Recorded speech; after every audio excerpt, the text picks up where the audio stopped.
Kaaka's death and the killing of some 2 others have since become landmark events of violence in EJURA, a community in the Ashanti region. And of course, we've been hearing from the Economic Fighters League, who say they are also rejecting the committee's report. Joining me in the studio is Niaye Opare, who's national spokesperson for the Economic Fighters League. Good to see you, Niaye. Thank you. So why are you rejecting the committee's report? We've heard from the family who have indicated reasons why they don't believe in the report from the committee. But the Economic Fighters League, why are you rejecting the committee's report? Okay, right. Thank you very much. Greetings to your viewers out there and to the youth of Ghana. First off, we saw that the committee clearly overstepped their mandate. That's the first issue that we raised.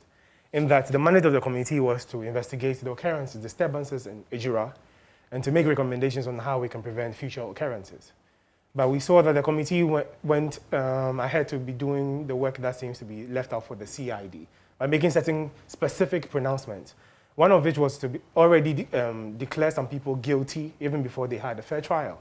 So we saw that the posture of the committee is actually not one that is not set towards finding justice. And that is why we had our suspicions in the beginning. But the final report that came out clearly justified some of our reservations we had in the beginning. Which is? That it was biased in some extent. How? I mean that you can't make pronouncements until someone has had fair trial. So how do you declare someone guilty even before the trial begins? Okay. You find out that clearly 90 days after the incident happened, the murder of Kaaka, you find that crime scene investigators are now moving to the crime scene to start investigations. This is after 90 days have elapsed. So you realize that the whole posture of the committee was not really set to find justice. And like we said, they clearly overstepped their mandate. So we reject the How report. did they do that? Because I've heard Vladimir Nchedanso, who is a member of the committee, explain that they worked within the terms of reference. So if you say they overstepped their mandates, tell me why. Yeah, it was really interesting because when the late Kaaka's wife appeared at the committee, one of the very first questions she asked was that, are we here to investigate or to, was it an investigation into Kaaka's murder or into the disturbances that happened after his murder? Yes, and they clearly said it was the disturbances that happened in EJURA.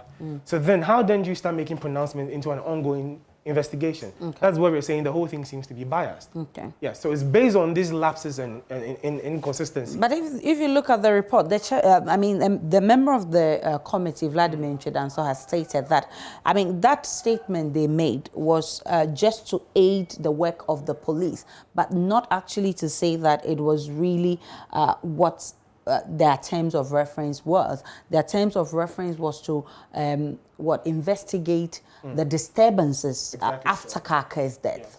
So then, like you rightfully said, the mandate was to investigate and to make recommendations on how to prevent those occurrences, that the disturbances that happened after Kaaka's death. But then how then do you make a categorical statement that Kaaka's death was actually not in relation to his social activism work? What investigation had gone into determine coming to that conclusion?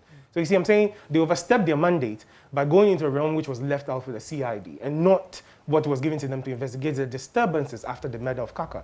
So like Kaaka's wife rightfully asked, she asked if the sitting was an investigation into the death of Kaaka or into the occurrences after, and they clearly said it was the occurrences after his death. Okay. So then you cannot make any declarations or specific statements when you've not had the facts of the investigation laid out. So what do you intend to do? Now the report is out, the family is rejecting it, the family says it will go to court. What would the Economic Fighters League do? Rightfully so, we believe in justice, and that is all that we're asking for. So yes, all the legal options that are available on the table, we're looking to explore them, and we are solidly behind the family because Kaaka was indeed part of the movement. He was a fighter, and he was part of the Fix the Country campaign. Okay. And indeed, we believe and we know rightfully that he was attacked and killed because of his social activism. And yes, we support the family 100%.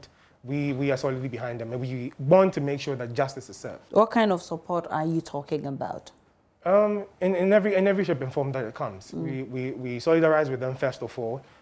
We have some of our members who are joining the legal team to help them with their actions in court and all of that. So, in every way and form we can support them, yes. Kaaka was one of our own, so yes. Is there anything that you want government to do about this? It's just justice. Okay. We're saying justice.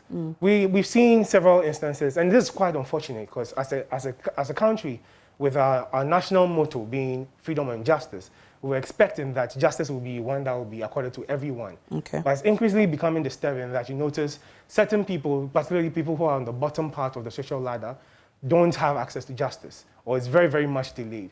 And we are saying these are the things that we need fixed. So yes, one of our main campaigns is that we want to establish that justice is served.